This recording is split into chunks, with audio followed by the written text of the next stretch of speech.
Good day, everyone. We are Group 2, and I am Rosel Anhornada. Maison Lumisiano. Joel Bautista. Lance Villagrana. Victando. And we are here to present our backup plan for the University of Luzon. So the first is introduction. This backup plan is essential to ensure data security and operational continuity in case of system failures, cyber threats, or accidental data loss.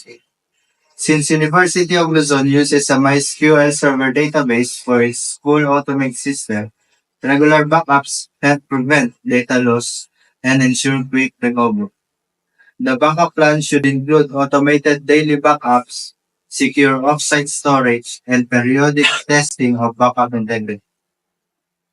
So what is the purpose of this backup plan?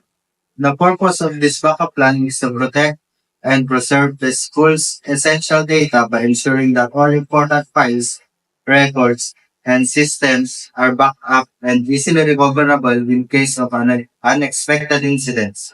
This plan is designed to yes, prevent data loss due to technical failures and cyber threats or human error. Next one is ensure quick recovery so that academic and administrative operations are not disrupted. Then next one is safeguard sensitive information such as student records, financial data, and learning materials. Provide a reliable backup system that keeps multiple copies of critical data in secure locations. Then last is maintain continuity in teaching, learning, and school administration even during emergencies. So what are the risks of not having a proper backup system? First one is permanent data loss, cybersecurity threats, financial losses, legal and compliance issues, loss of trust and reputation. So objectives, establish a reliable and efficient backup system for all essential school data. Minimize downtime and disruptions by enabling fast data recovery. Protect sensitive information from loss, corruption, or unauthorized access.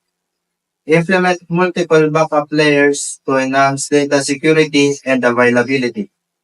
Ensure staff and administrators are aware of the backup procedures and can execute recovery steps if needed.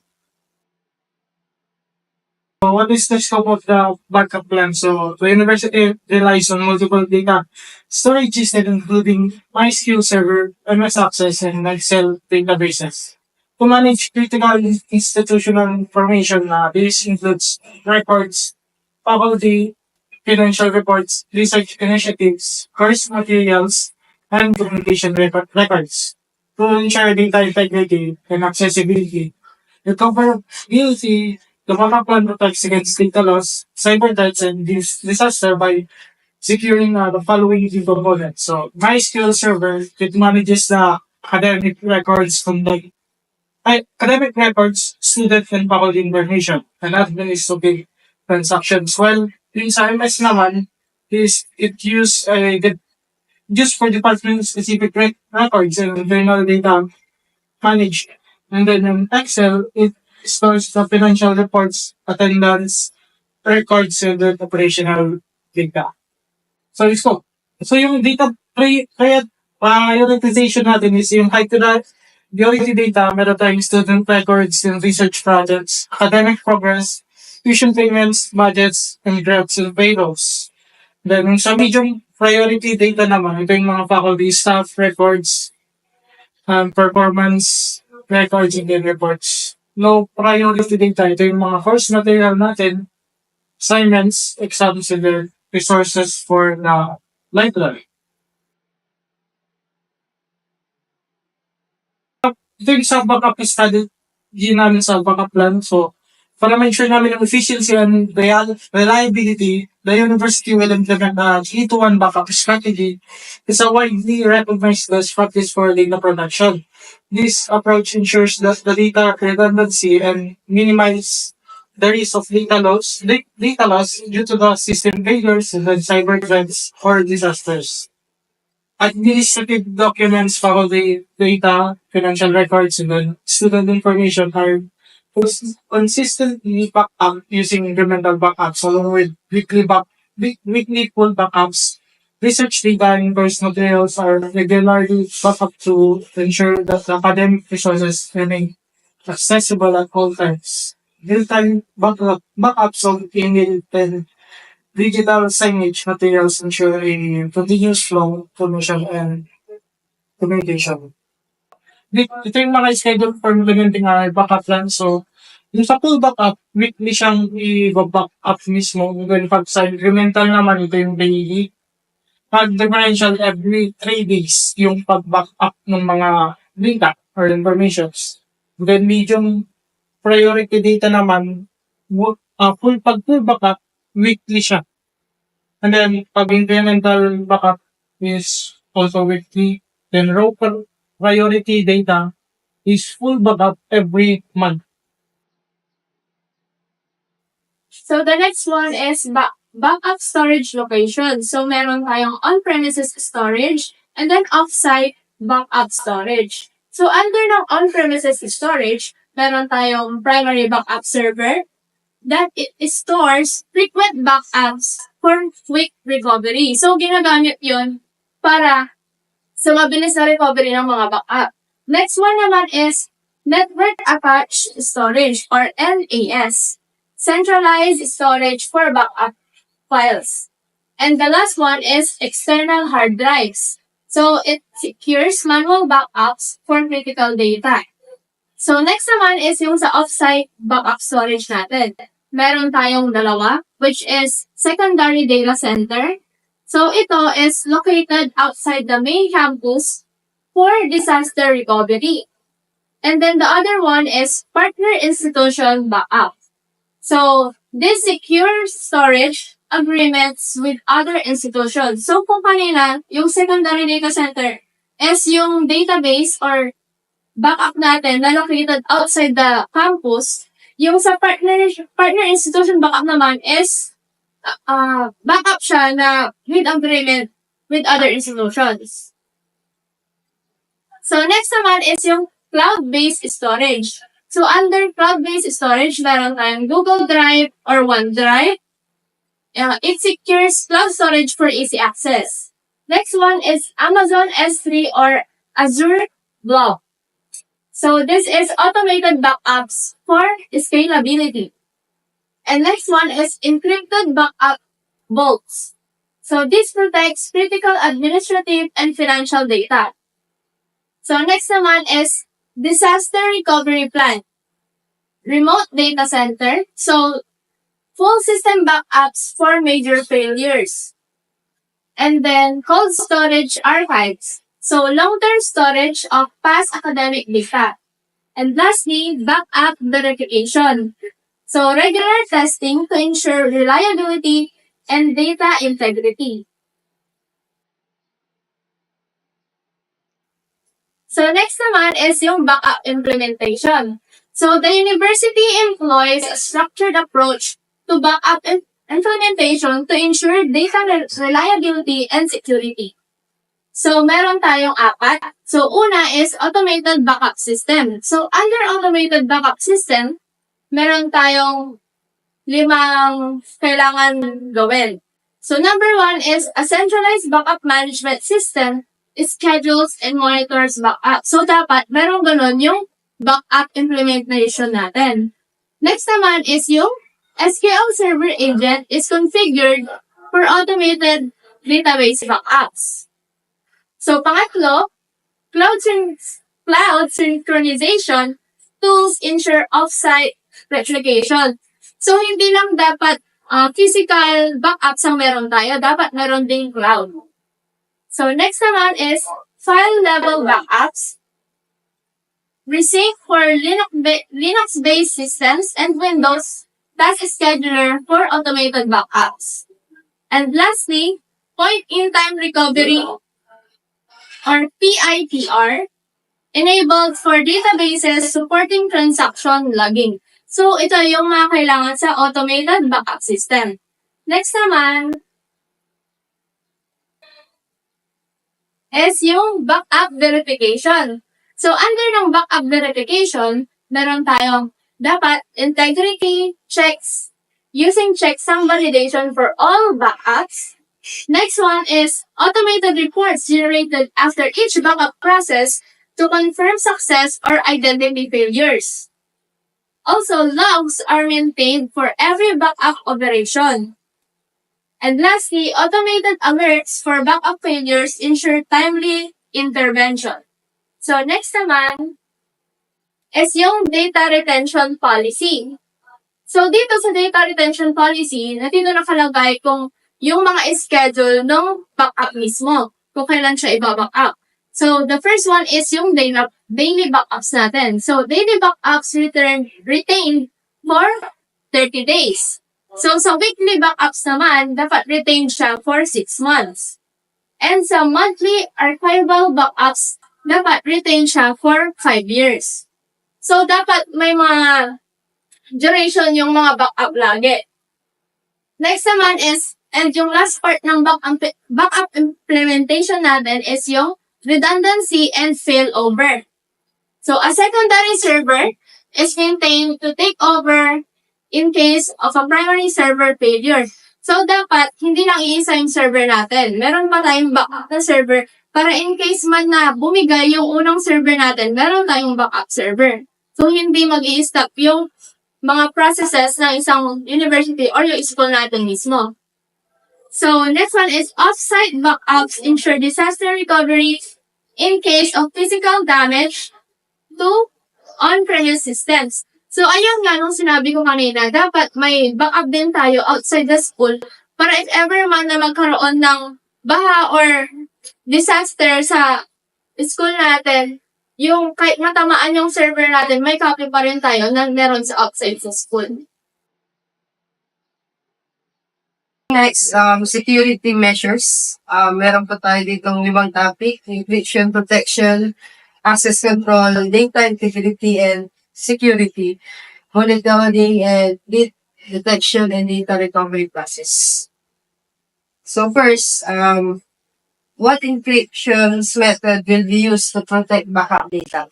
So to ensure the backup data remains secure, we will use AES 256. Kung yan natin yung pagkakabaksan. Encryption, which is one of the most secure encryption algorithm available.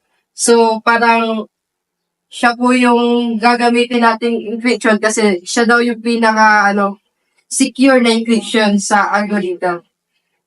So, AES 256 will be applied to all backup data both when it is stored at rest and when it is transferred in transit across networks. This means that even if an unauthorized party managed to access the backup data or intercept it while being transferred, they won't able to read or use data without encryption key. So, kunwari, merong gustong magbukas nung backup data mo, hindi nila mabubuksan yon na dahil wala yung encryption key. So kung meron sila yon, mabubuksan nila. So to add an extra layer to protection, we will implement a key management system that secures, stores, and rotates encryption key on regular basis, making it harder for attackers to restrict data even they gain access to the data. So yun, meron pa pala siyang parang twist. Kahit pala sabi nila dito, maging nila yung access ng key, hindi nila mabubuksan. So, bago din pala yung nito, pagka-secured ng ng encryption. So, next. So, how will access the backup be restricted authentication or authorization? Access to backup data will be tightly controlled through combination of base, access control, RBAC, and multi-factor authentication, MFA.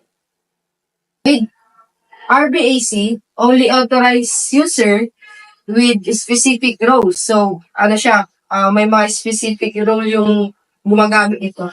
So, such as, yun, administrator, security staff, or data managers will have access to the backup system and they will only be able to perform actions relevant their roles. So, kumbaga kunwari, sa security staff, yun, magagampanan mo yung, or, kumbaga, yun yung gagawin mo sa may backup system na kinabibilangan mo. So, for example, an admin might have full access to restore data, while other staff may only able to view or request backup. Ito yung sinasabi ni Sir Yudes na kung saan meron siyang, yung admin, parang pwede ka magbigay ng kung ano lang yung role mo. Parang gano'n. Kunwari, yun nga, security staff ka lang, hanggang doon ka lang. Hindi mo ma-access lahat.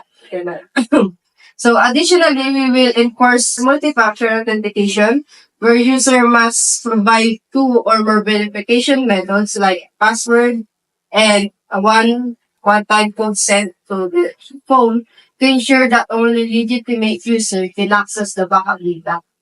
So, and all access attempt will be logged and monitored. So, any unauthorized activity is detected, we can response it. So, yun, pwede nilang ma-detect kung meron bang unauthorized activity dun sa backup system mo.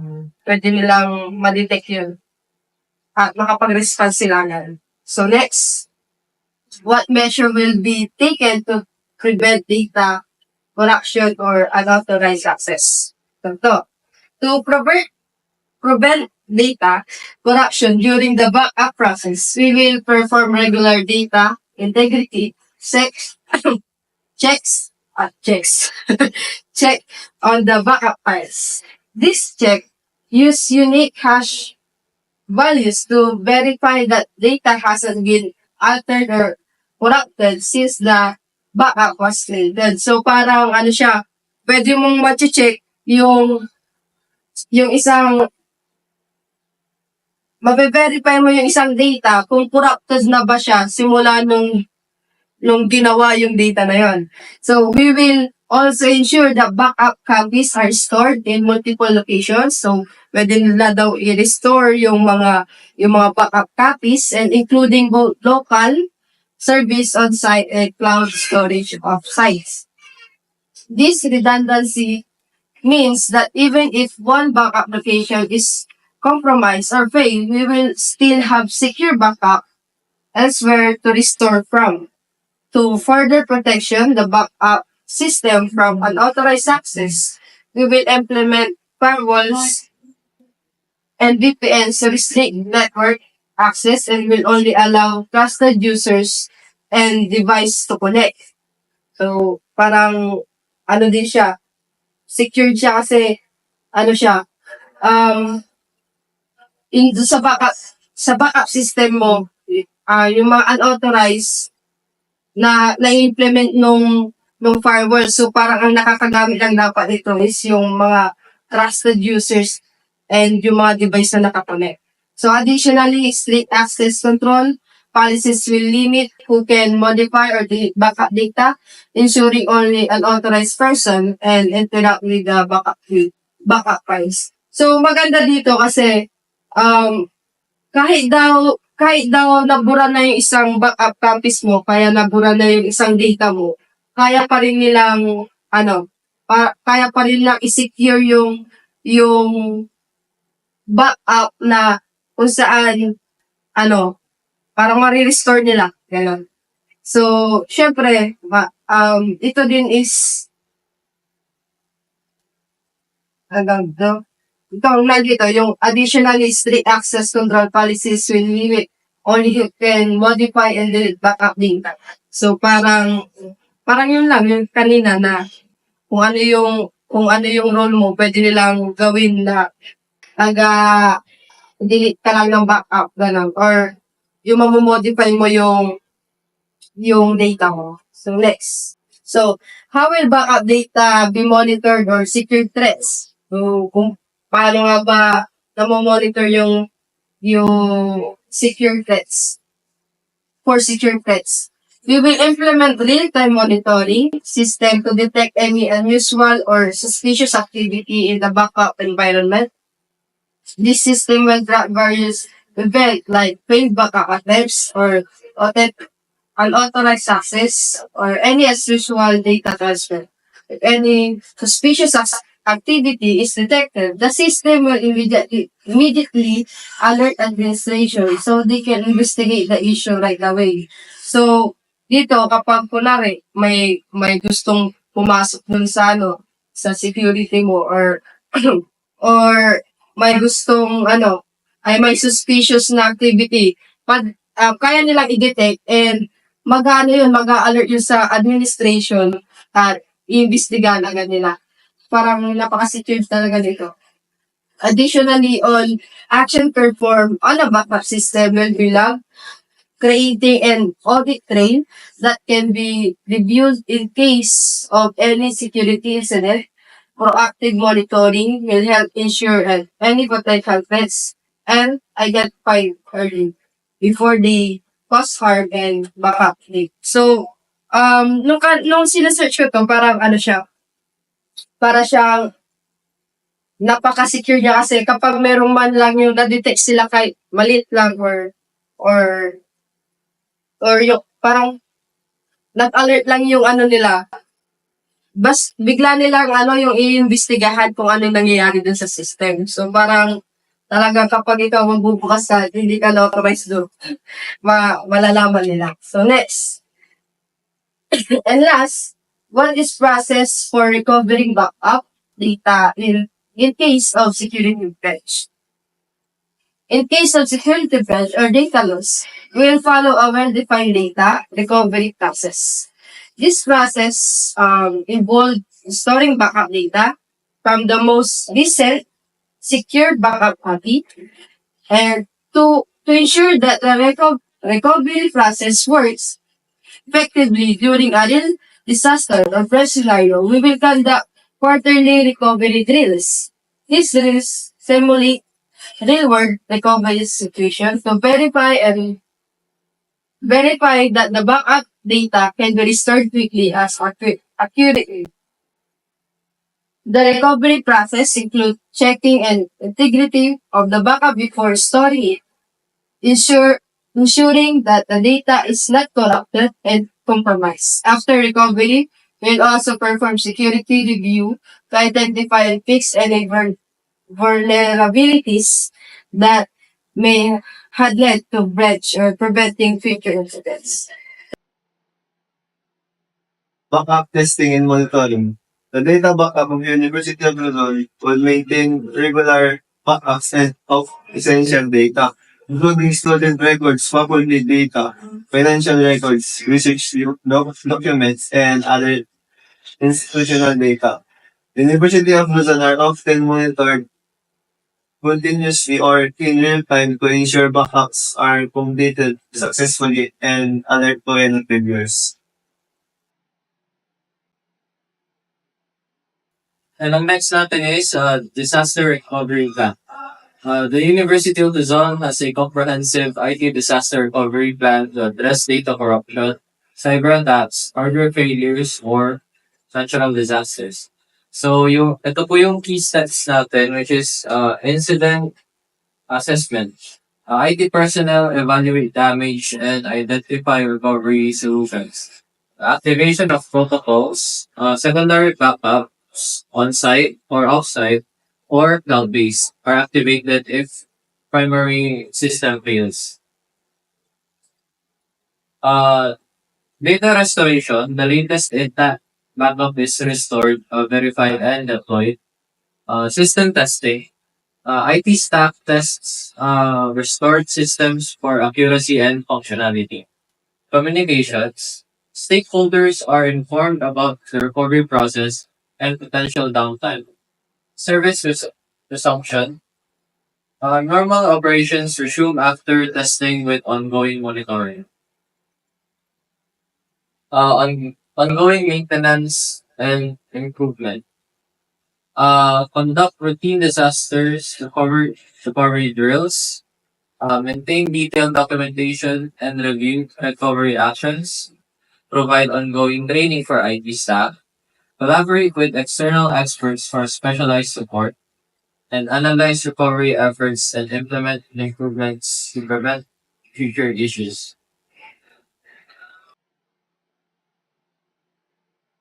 So, conclusion. The University of Luzon's Backup and Disaster Recovery Plan is a proactive and comprehensive strategy to protect critical data and ensure operational con- continuity by employing the 3-to-1 backup strategy using on-premises, off-site, and cloud-based storage. The university guarantees data security, accessibility, and recoverability. Regular testing, monitoring, and robust security measures further enhance the system's reliability and safeguard against breaches. The disaster recovery plan provides a clear framework for minimizing downtime and restoring operations swiftly during emergencies, supported by ongoing training, routine drill, and continued improvement. Together, these measures not only protect the university's valuable data, but also reinforce its commitment to maintaining seamless academic and administrative functions, ensuring a safe and reliable digital environment for students, faculties, and staff. So thank you for listening.